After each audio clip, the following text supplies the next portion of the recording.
What's up guys, my name is Riguez and welcome back to the channel, and if you're new here then welcome to the channel and I'm glad that you're here. Today we're going to talk about WWE 2K22 releasing in March and what that could possibly mean for the future.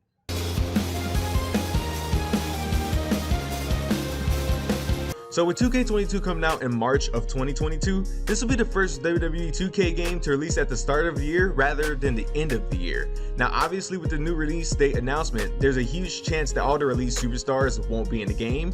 As you know, 2K did say they would be putting out a game that would be the most outdated roster in any WWE game history if they did. So there is a good chance that majority of them or all of them will be wiped out from a Thanos snap. I don't know why I made that reference.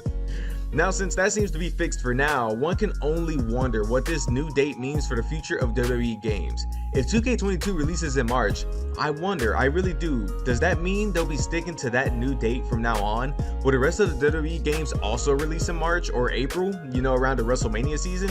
It's usually a year in between the releases, so that would make sense if 2K23 were to release in March of 2023 or April of 2023. But 2K could also use this to their advantage if you ask me. How? Look at it this way. There's actually no telling whether or not 2K and WWE are going to keep working together after this game. There's just no telling. It all probably depends on the success of 2K22. But if they do, 2K could use the release of March to hold off on 2K23's release. What do I mean by that? Think about it. By this, I mean they could decide to go back to their October release date after they've released 2K22, which means after 2K22 releases, that'll be their main game focus for around a year and a half.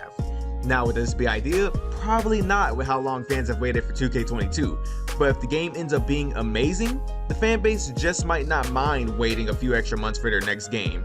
The only way we can tell if this works out in their favor is if 2K22 is a big success, and in order for a game to be able to be played that's a wrestling game at that for at least a year and a half, they're going to have a lot of good content, make it very fun and playable, and fans have to enjoy it to let that ride out.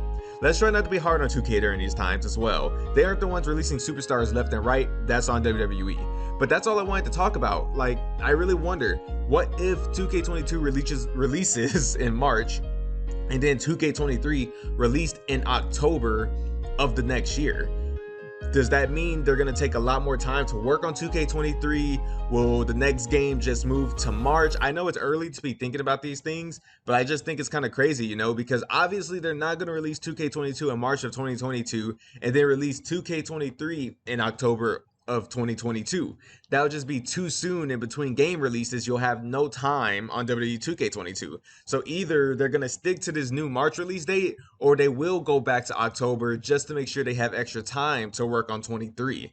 I don't know. I think it's a pretty smart move if they do that. Who knows? Maybe they'll even name it 2K24 so they can get the dates back to, like, you know, 2K22 is supposed to release in 2K in 2021, yada yada yada. So that way 2K24 could release in 2K23. I mean in 2023, you know, all that stuff. But that's all I want to talk to you guys about. Have you guys even thought about this? Or if you have, just comment down below what you think about it. If you haven't subscribed already, make sure you guys subscribe. In the future, I will be doing a WWE 2K22 giveaway live stream here on my channel, probably in January when they give more about the game. Until next time, this is your boy Riguez, signing out.